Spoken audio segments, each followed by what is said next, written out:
Hello viewers, this is Flying Flapper and welcome to more Gran Turismo content.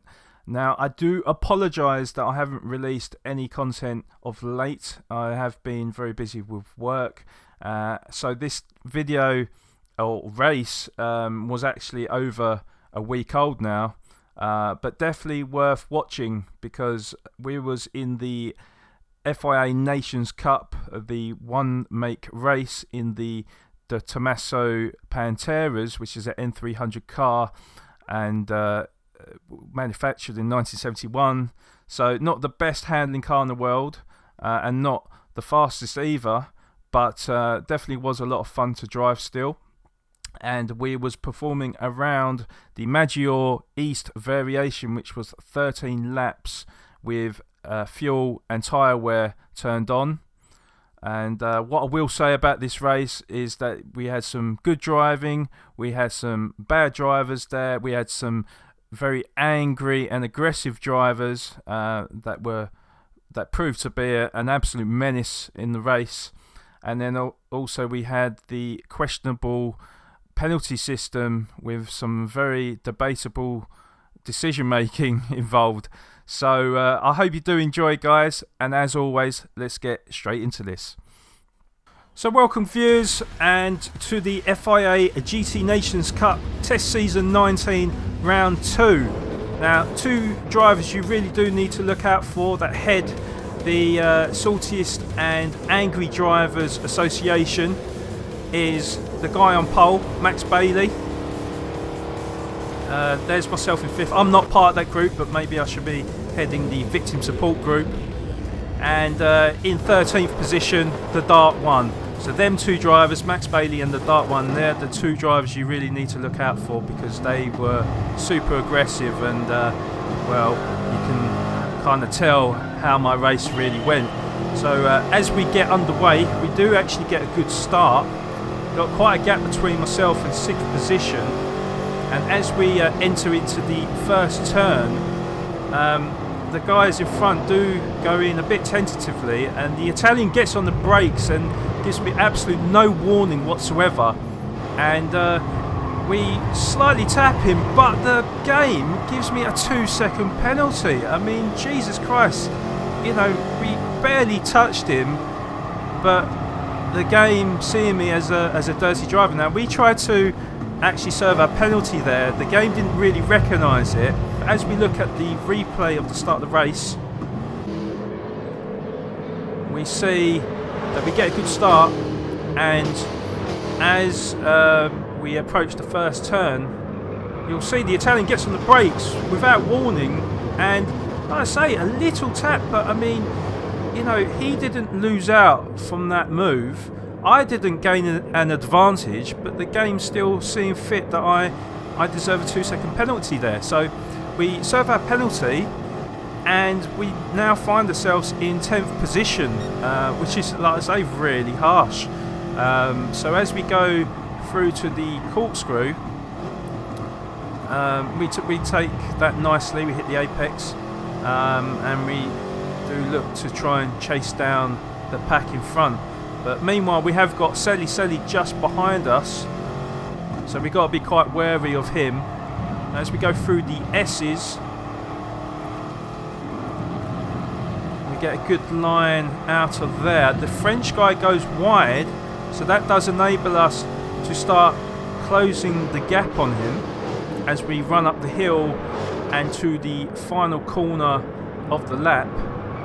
As we break into the corner, you notice the Dart One on the inside in the purple car make an audacious move whilst hitting Selly, and then the Polish guy comes across and pushes Selly even further out wide onto the grass, and he moves up to 11th position. So as we come down the straight, you can see it's pretty tight, and as we go into turn 1, we get a good corner out of there. The French guy pretty much all over the place. We have to sort of back off a little bit because, you know, already having a penalty from turn 1 on the first lap, we didn't want another one, so we was a little bit cautious this time. So as we come out of turn 4, go down the straight, and looking to grab the toe from the French guy as we approach the corkscrew at turn 5. So we get on the brakes quite early so we can take a tight line in. The French guy goes a little bit wide, but you know, he's okay. But we're 4/10 down on the French guy. As you can see, big train of cars leading up to the S's, and as we go through, we take a good line through there and sort of almost cut the corner there, but it's a good enough line. And we get a good exit at the final part of the S's. As we approach the sharp hairpin, we get the inside line of the French guy.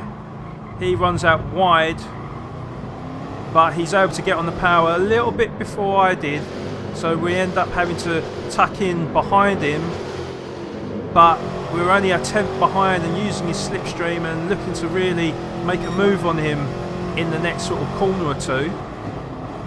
He gets on the brakes quite late, we take the inside line, but then the French guy gets hard on the brakes, so I have to back off, and that enables the Polish guy to go up the inside of me, but he does nudge me out the way as well, which, to be honest, I'm a bit annoyed by the game because it looks like he didn't get a penalty from that. And even though I wouldn't say it was a bad move on me as such, like, it was no different to the move or to the contact I made with the car in front on the first lap.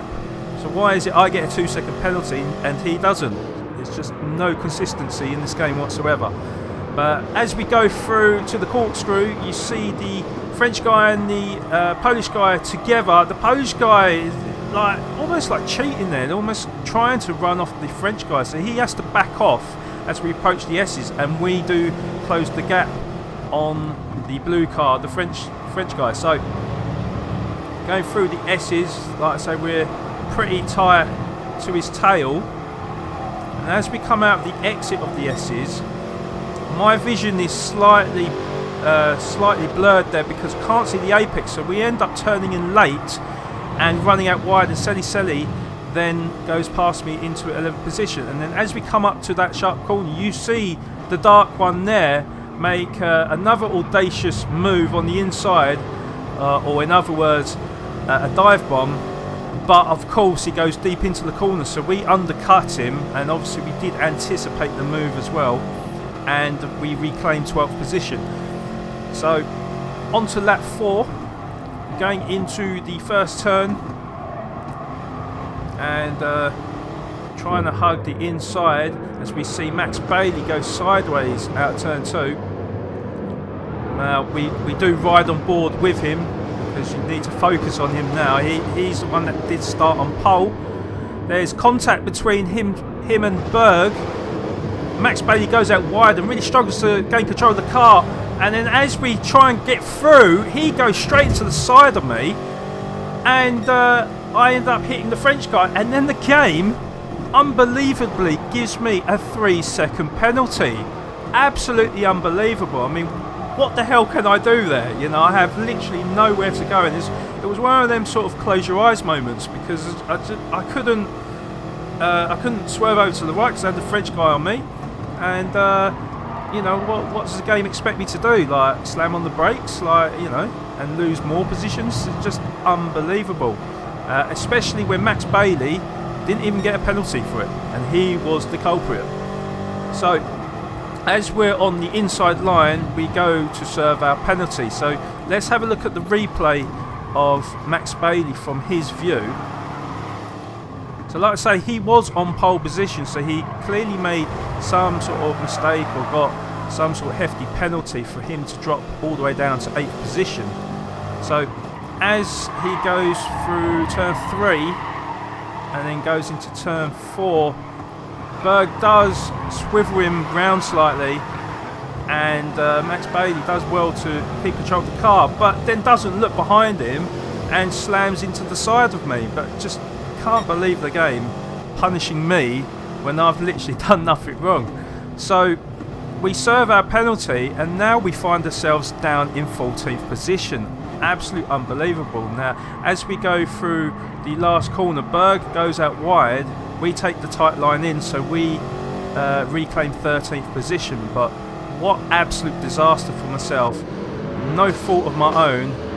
After 4 laps, finding myself down in 13th and losing 8 positions from the start. So as we go into turn 2, we're not too far from the pack in front, but obviously there's a few angry drivers in that pack, and we're going to find it very difficult to get past them. So as we go into turn 4, get a good line out, and yeah, I mean, they're obviously a little bit too far in front for me to make a move, but you can see them like almost 3 abreast as they go into the corkscrew, and the French guy and the Italian guy takes the more inside line on Max Bailey, and Max Bailey has to yield and fall back to 12th position. So as we go into the S's, Max Bailey had the inside line, so the French guy then backs off, and we close right back up to that French guy. As we come out the S's, he goes wide as well, so that doesn't help him. And as we lead up the hill, we're only like 3 tenths behind him, so we can get our braking right, which we certainly do. We get the inside line. The French guy goes wide again, and this time we get a better run on him and grab 12th position. So we're clawing it back, but after 5 laps, you know, we should be sort of challenging for a podium, not, you know, be challenging for 11th. So as we go through turn 2, we see the French guy in the red car go wide and go sideways as well, so we move, Max Bailey moves up to 10th position, but we're just behind the pack now. And the dark one goes out wide into turn 4, and then he cuts back in, and this time Max Bailey is the victim as he gets shunted out wide and onto the grass. So as we go down the straight, we are literally just behind this pack of 3 cars or 4 cars. So as we go in, we take a tight line, we try and stay out of the action. Max Bailey nearly hits me again, but we just sort of braked just in time, so he wasn't able to go right across me. But as we go into the S's, you see quite a big pack of us now, all in a straight line. Was it 6 of us there? So there's only got to be one outcome out of this, isn't there? You know, with you know, 2 or 3 of them being very aggressive. Surely it's going to be carnage at the final corner. So as we do approach the final corner, we do get the inside line. So we look to take 11th position. The Italian slightly hits me, but nothing untoward. And the French guy in the red car went out wide and onto the grass. So we move up a couple of positions as Max Bailey and the gang go in for their scheduled pit stop. So we go across the line to start lap 7, and we're up into 6th position as we go slightly deep into turn 1.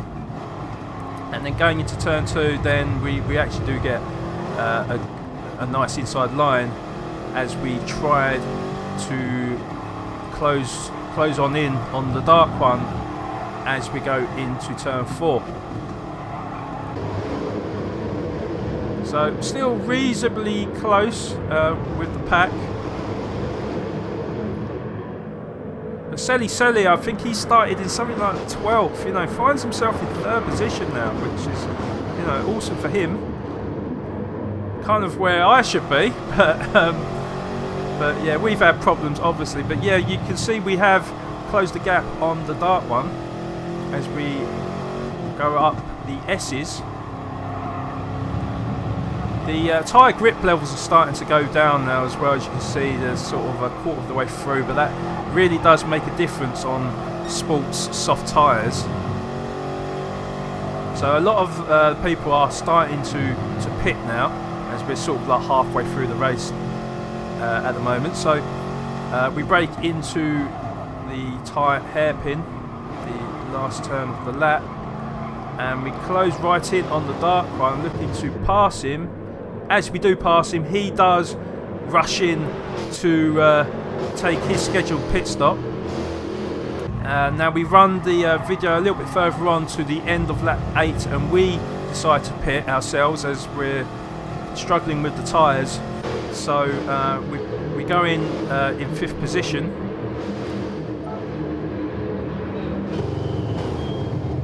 And we're looking to sort of try and be in front, or at least be as close as to Max Bailey, Dart 1 and the rest of the gang. So we rejoin in 9th position.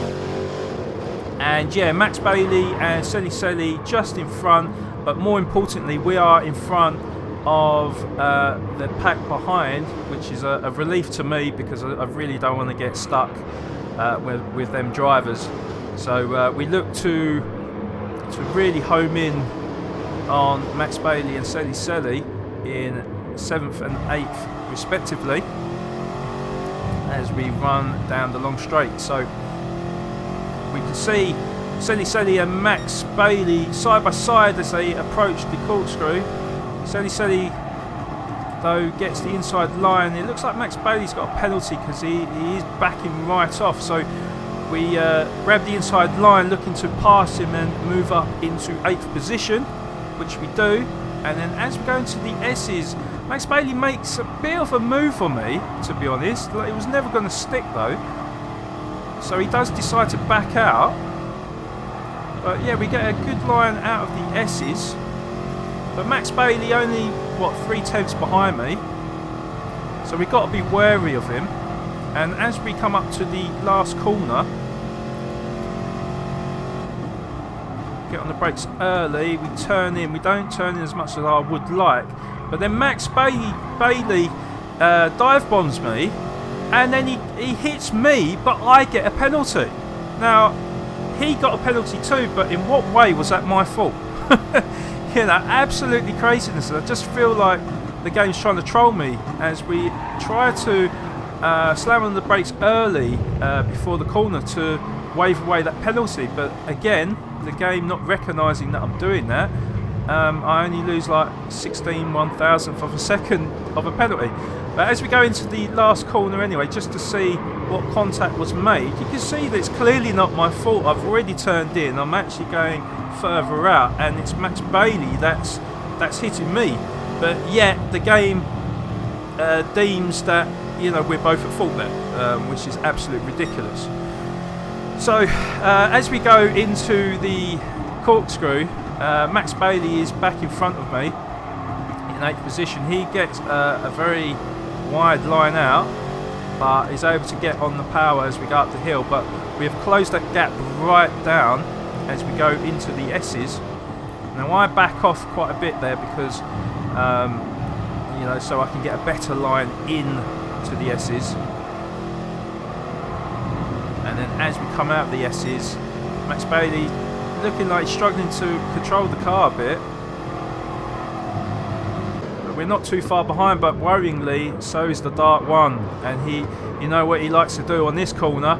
He tries it again, tries the dive bomb, and obviously misses his braking point. So we anticipate that, and we get on the brakes early and perform the undercut and grab 9th position back from him. So as we go into lap 11, so 3 laps to go, going into turn 1, Max Bailey goes deep again, so we've really closed that gap on him and really trying to put him under pressure. So we go through turn 3 and then eventually onto turn 4, and his car is literally all over the shop as he goes sideways again onto the grass of the curb, and that enables us to get a good run on him and slip up the inside to try and take him again to steal 8th position from him. So as you can see, almost wheel to wheel there, but he gets a better run on me, so he does nip in front of me again, and the Dark One again very close to my bumper, worryingly. And like I say, I really don't want to be caught in a Max Bailey and Dark One sandwich. It's just the worst place to be on the track. But yeah, we carried the slipstream through up the hill. We're only 3/10 down, and then as we come up to the last corner, we take the more inside line, but Max Bailey goes too deep and he runs out wide, hits the grass and the barrier as well, and finally we get 8th position, which is an absolute huge relief to me, and definitely karma as well. Definitely, yeah. But yeah, as we go into turn 1, we get through there nicely, but Max Bailey just barges his way through, just goes into the side of the Dark One, puts him sideways, and he grabs the position, but no doubt probably getting a penalty from that. So we run the video a bit further on to the final lap, and already you can see that there's an increasing gap between myself and Max Bailey, and we have caught up with Selly and the French guy in 6th and 7th position. So I mean, luckily I was able to get away from the clutches of the Dark One and Max Bailey, and clearly they were just battling it out, and I was able to pull a nice gap on them. So as we go through the S's, like I say, that gap is tumbling all the time. As we start running up the hill, we get the fuel message that comes on, but we're on the last lap anyway, so no problems with that. Don't get the best of exits there, but it doesn't really matter, and we weren't going to catch up with 6th or 7th anyway. We've still got 9/10 of a penalty, so we brake to get rid of that penalty, and we come across the line in 8th position. So I'm going to run a replay of the pack behind. As you can see, massive trail of them. There's 7 cars, and you know what's going to happen at the end, guys. It's going to be absolute carnage, isn't it? So we're kind of on board with Max Bailey.